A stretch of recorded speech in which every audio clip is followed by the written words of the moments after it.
kali ini saya akan mendemonstrasikan untuk setting awal Synology DS716 Plus. Pertama-tama kita harus siapin Synology-nya ya pasti. Terus kita pasang untuk dua buah harddisk. Ini slotnya, slot 1, ini slot 2. Setelah itu kita nyalakan. Ini tombol powernya. Terus setelah itu kita sambungkan dengan LAN. Nah, indikatornya ini. Kalau dia sudah berkedip berarti dia sudah tersambung dengan LAN. Oke, setelah itu kita langsung masuk ke find.synology.com. Kita cocokin. Modelnya kebetulan ini DS716 Plus, betul. Terus untuk IP-nya di sini ada 192.168.3.127. Nah, karena dia belum terinstall, nama defaultnya adalah DiskStation. Terus untuk statusnya not install. Oke, kita konekin. Ini agreement-nya. Kita langsung cek aja, menandakan kalau kita setuju, langsung klik OK. Oke, kita langsung klik setup. Nah, di sini kita ada manual install dan install now. Kalau dia sudah terkoneksi dengan internet, kita bisa klik langsung ke install now. Tapi kalau kita belum terkoneksi dengan internet, harus klik ke manual install. Nah, manual install ini langkahnya kita harus download dulu DSM-nya di webnya Synology. Setelah itu baru kita install. Nah, karena sekarang kita udah terkoneksi internet, kita install now aja. Nah, ini udah keluar, jadi nanti ini ada warning kayak gitu kalau data yang ada di harddisknya akan di-remove semuanya karena untuk instalasinya. Kalau kita udah setuju, kita cek aja, lalu klik OK. Oke, kita tunggu instalasinya.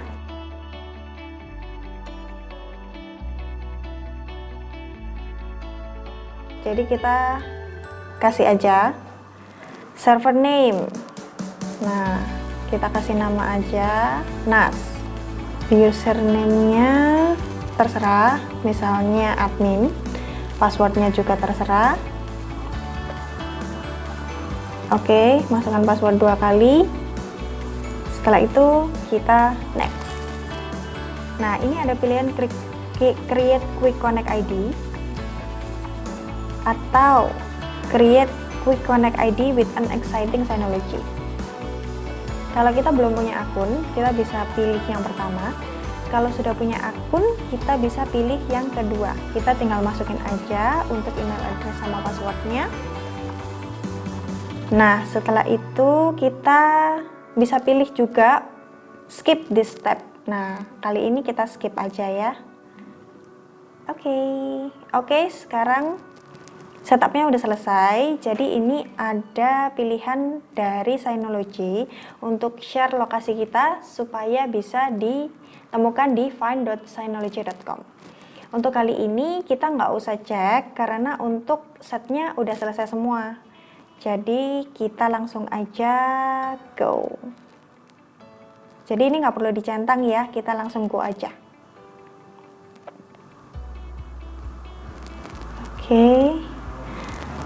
Oke, ini ada beberapa tips ya dari Synology-nya. Kita yes aja. Nah, oke. Setting udah selesai, jadi kita bisa lanjutin setup untuk aplikasi-aplikasi yang kita inginkan. Di video selanjutnya kita akan showing untuk konfigurasi selanjutnya. Hai, kembali lagi bersama Ayu. Kali ini Ayu bakalan tunjukin untuk setting storage pool dan volume. Oke, setting storage pool dan volume ini adalah penggabungan dua harddisk yang udah kita siapin kemarin dan udah kita pasang di Synology-nya. Nah, ini adalah pembuatan storage pool ini penggabungan dua harddisknya. Jadi kalau di bahasa Indonesia kan adalah kolam penyimpanan. Kita harus setting storage pool dan volume dulu agar kita bisa gunakan untuk simpan data-data kita. kita langsung aja. Nah, untuk step pertama kita klik menu, kita pilih storage manager. Nah, kita cek dulu untuk hard disk dan SSD-nya ya. Kita klik. Ini ada dua hard disk yang udah dipasang ya. Ada hard disk 1, ada hard disk 2. Nah, untuk storage poolnya ini masih kosong ya. Kita langsung bikin aja. Kita klik create. Nah, di sini ada dua pilihan ya. Ada better performance, ada higher flexibility. Jadi untuk better performance ini kita hanya bisa bikin untuk satu volume, tapi nanti akan menampilkan performa yang lebih baik. Nah, pilihan kedua ini ada higher flexibility. Nah, ini untuk higher flexibility kita bisa bikin multiple volume. Jadi kita bisa partisi-partisi gitu. Kita bisa atur ukuran yang berbeda-beda di setiap penyimpanannya. Nah, kali ini kita akan pilih better performance ya.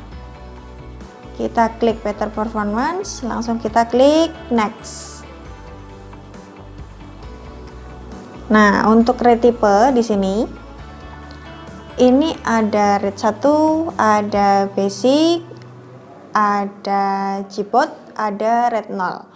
Kita fokus ke RAID 1 dan RAID 0 aja.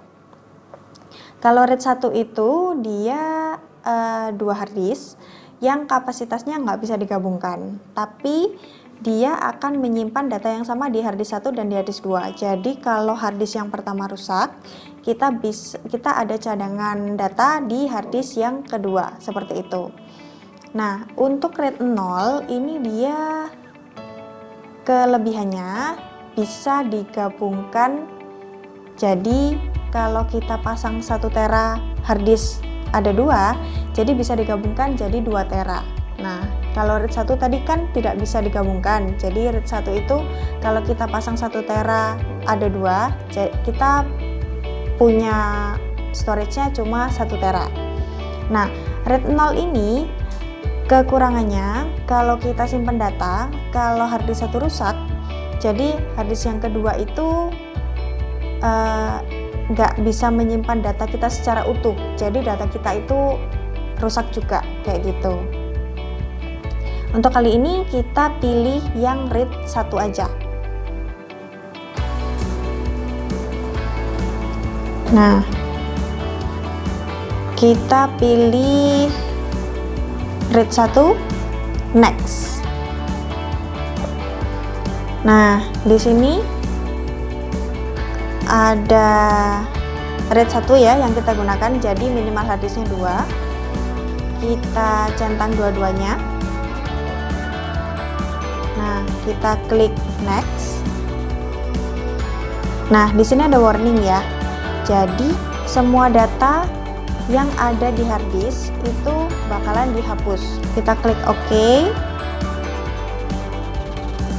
Ada pilihan. Nah, ditawarin untuk cek harddisk. Jadi, ini akan dicek harddisknya itu ada bad sector atau ada error kayak gitu. Jadi kalau harddisknya udah benar dipakai, direkomendasikan untuk klik yes kayak gitu. Tapi kalau harddisknya belum pernah dipakai, kita bisa pilih no. Kita next. Oke. Di sini ada summary dari setting yang udah kita buat ya. Jadi di sini ada multiple forum support no, karena tadi pilih yang better performance ya. Terus RAID-nya RAID 1 dan kapasitasnya kurang lebih 1 tera. Oke, kita klik apply. Ini ada informasi sebelum kita bisa menggunakan storage pool-nya, kita harus create untuk volumenya dulu. Oke, setelah pembuatan storage pool-nya selesai, kita bikin volumenya ya. Kita langsung klik create. Di sini ada dua pilihan ya, ada quick, ada custom. Kebetulan tadi kita pilihan rate-nya nggak pilih SHR. Ini adalah rate proprietary miliknya Synology. Karena quick nggak bisa dipilih, kita pilih custom, next. Nah, kita pilih storage pool yang udah kita buat, next. Nah, kita tadi bikin ya storage pool 1, rate 1, kapasitas 1 tera, kita next. Langsung ada nama ya di sini, storage pool 1, rate 1, dan kapasitas kurang lebih 1 tera. Oke, kita next. Nah, file sistemnya di sini ada dua pilihan ya, BRFS sama ext4. Nah, kalau butuh untuk snapshot dan replication bisa pakai yang BRFS.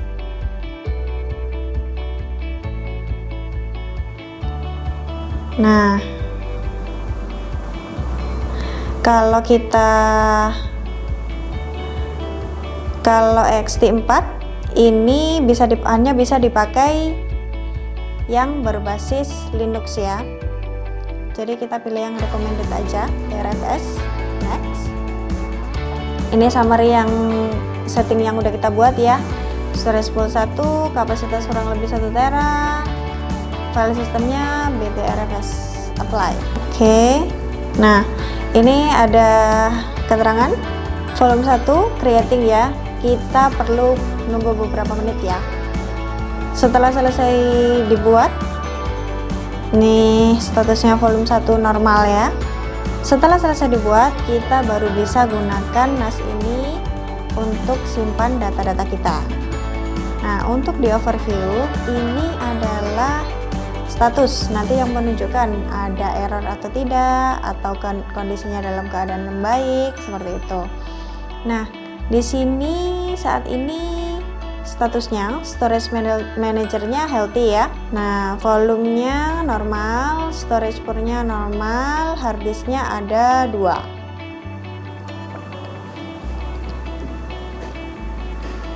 Oke. Setelah semuanya selesai, NAS ini baru bisa digunakan untuk menyimpan data-data sesuai dengan keinginan kita.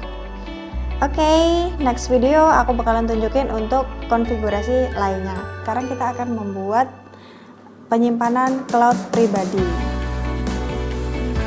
Langsung kita mulai aja. Pertama yang kita lakukan, kita harus login dulu. Masukkan username dan password.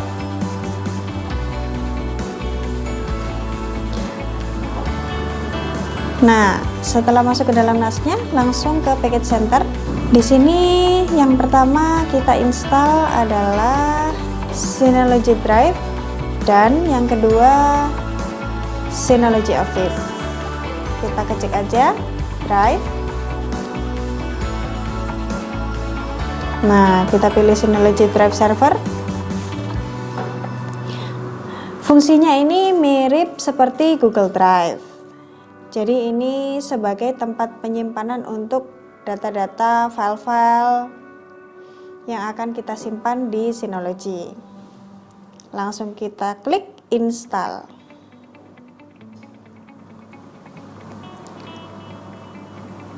Nah, di sini ada package yang otomatis akan diinstal oleh Synology.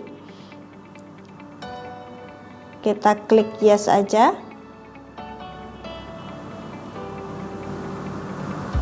Nah, kita tunggu proses download dan installnya ya. Nah, pada status ini kita bisa lihat ya, Synology Drive servernya running ya. Lalu kita lakukan Synology Office. Kita ketik aja Office. Kita klik Synology Office. Nah, kalau tadi Synology Drive untuk mengelola data-datanya, kalau Synology Office ini dia untuk mengedit data-datanya ya. Nah, ini sama seperti Google Docs. Kita langsung klik aja install. Di sini sama ya, Package Center akan melakukan instalasi komponen-komponen lain ya. Nah, instalasi ini untuk menunjang aplikasi Synology Office. Kita klik yes saja. Kita tunggu proses download dan update-nya. Oke, Synology Office-nya sudah selesai diinstal, statusnya running. Untuk aksesnya kita cek dulu di control panel. Kita buka ya, kemudian kita buka application portal. Nah, di sini sudah ada Synology Drive, kita klik 2 kali. Nah, di sini kita centang enable customize alias ya. Nah, ini namanya defaultnya Drive ya, tapi kita bisa ubah sesuai dengan keinginan kita.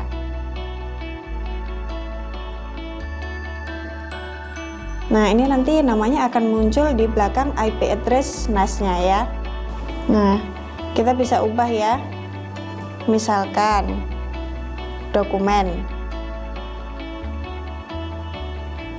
Nah, bisa juga dirubah seperti ini. Kita klik OK. Nah, aliasnya sekarang dokumen. Kita coba ya ke Synology Drive-nya. Kita klik aja alamat IP-nya. Nah, /dokumen. Oke, ini dia tampilan Synology Drive kita. Di sini ada tim folder, belum kita set ya, jadi masih kosong. Ada share with me. Ini adalah ada dokumen, tempatnya dokumen. Kalau ada pengguna NAS lain yang share dengan kita, share with others. Ini adalah share yang dokumen yang kita share dengan orang lain. Recent ini dokumen yang baru kita buka. Start ini dokumen yang kita tandai bintang. Kalau recycle bin ini, nah ini tempat kalau kita menghapus dokumen maka akan disimpan di recycle bin dulu. Setelah menambahkan customize alias di application portal, langkah selanjutnya adalah enable home service. Untuk melakukannya, langkah pertama bisa kita lakukan dari menu user di control panel, kemudian kita klik advance. Di bagian bawah sendiri ada enable user home service. Kita centang aja. Location-nya adalah di volume 1 yang udah kita buat sebelumnya. Nah, ini ada pilihan untuk centang enable recycle bin. Kalau kita enable, jadi kalau ada user yang hapus datanya, maka nggak langsung terhapus tapi masuk ke recycle bin. Kalau kita tidak centang, jadi data-data yang dihapus akan langsung hilang. Jadi direkomendasikan untuk dicentang. Enable recycle bin. Kemudian kita klik apply.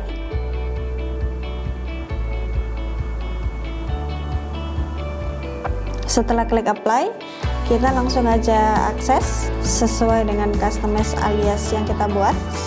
192.168.3.248/dokumen. Oke, ini dia tampilan dari Synology Drive. Ini mirip dengan Google Drive ya. Jadi ya, yang udah bisa pakai nggak bakalan bingung untuk pakai ini. Kita bisa mulai dengan My Drive. Ini lokasi penyimpanan personal. Di sini kita bisa tekan tombol plus untuk nambah folder, create dokumen, create spreadsheet, dan lain-lain. Kita coba create folder ya. Kita kasih nama dokumen pribadi. Nah, ini dia. Kita buka. Kita juga bisa create dokumen Word misalnya. Create dokumen. Tampilannya mirip seperti Microsoft Word ya. Sama kayak Google Docs juga, kita bisa kasih nama. Misalnya dokumen 1. Apapun yang kita edit di sini itu auto save ya, langsung auto save. Kita nggak perlu lagi untuk file save kayak gitu. Kalau kita sudah selesai, kita bisa tutup. Nah, dokumennya ada di sini. Kita bisa pindah juga ke dalam folder. Untuk mengupload file yang ada di komputer kita bisa klik file, add other files. Nah, kita bisa lakukan drag and drop filenya, atau bisa klik from your computer. Nah, misalnya dari dokumen, kita langsung klik.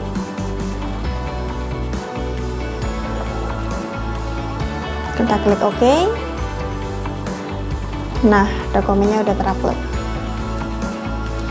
Oke, sekarang aku bakalan tunjukin cara mengakses Synology file dari smartphone. Yang pertama adalah kita harus install dulu aplikasinya. Kita buka di Play Store untuk yang Android. Kita langsung cari aja Synology. Nah, ini ada banyak ya filenya. Kita pilih aplikasi Synology Drive, kita klik install. Kita langsung klik aja open. Ini langsung kita accept aja. Di sini kita akan masukkan detail alamat IP, kemudian username dan password dari Synology kita. Kita masukkan alamat IP 192.168.3.248, akunnya admin, dan passwordnya.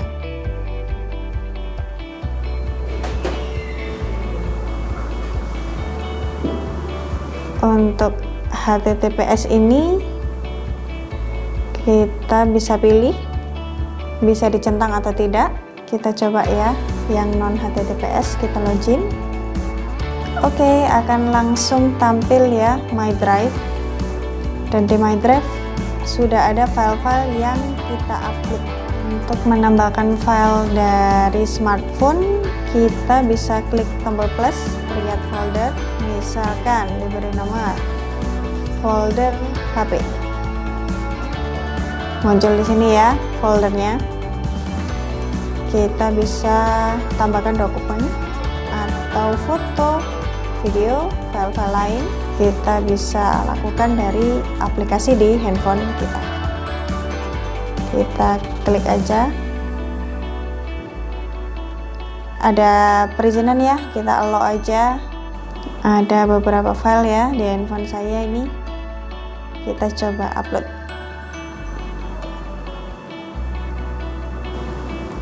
Nah, ini filenya.